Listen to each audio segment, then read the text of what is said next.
गुरुपुष्य अमृत योगाच्या दिवशी करायचा एक अतिशय सोपा पण भावपूर्ण उपाय मी आज तुम्हाला सांगणार आहे. हा उपाय अनेक भक्त श्रद्धेने करतात. या उपायामागे कोणतीही जादू नाही, तर श्रद्धा, सकारात्मक संकल्प आणि गुरुचरणी समर्पणाची भावना आहे.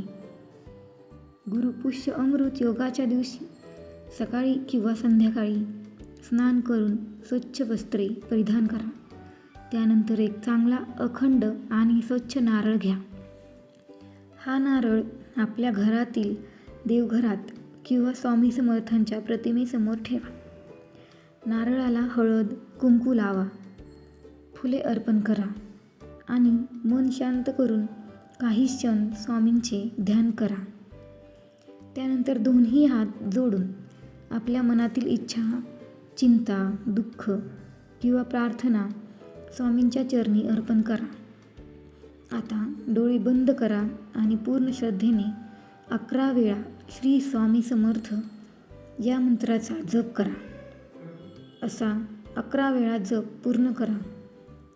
जप करताना एकच भावना मनात ठेवा की स्वामी, माझ्या जीवनातील अडथळे दूर करा, मला योग्य मार्ग दाखवा, माझ्या कुटुंबावर आपली कृपा राहू द्या. जप पूर्ण झाल्यानंतर नारळ स्वामींच्या चरणी ठेवून नमस्कार करा. त्या दिवशी शक्य असल्यास एखाद्या गरजू व्यक्तीला अन्नदान करा, पक्ष्यांना दाणे टाका किंवा गायीला चारा द्या. कारण गुरु कृपा मिळवण्यासाठी दया, सेवा आणि सत्कर्म यांना खूप महत्त्व दिले जाते.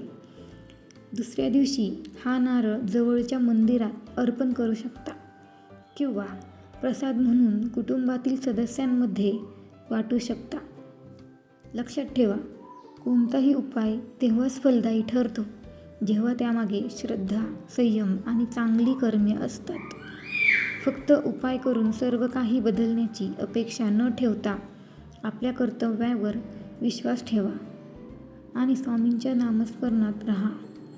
आजच्या या पवित्र गुरुपुष्य अमृत योगाच्या दिवशी स्वामी समर्थांच्या चरणी एकच प्रार्थना करूया. स्वामी, आमच्या घरात सुख, शांती, समाधान आणि सद्बुद्धी नांदो. प्रत्येक संकटात आम्हाला धैर्य द्या. आमच्या कुटुंबावर आपली कृपाछाया सदैव राहू द्या. श्री स्वामी समर्थ. जर तुम्हाला हा संदेश आवडला असेल तर व्हिडिओला लाईक करा, चॅनेलला सबस्क्राईब करा आणि कमेंटमध्ये श्रद्धेने लिहा, श्री स्वामी समर्थ.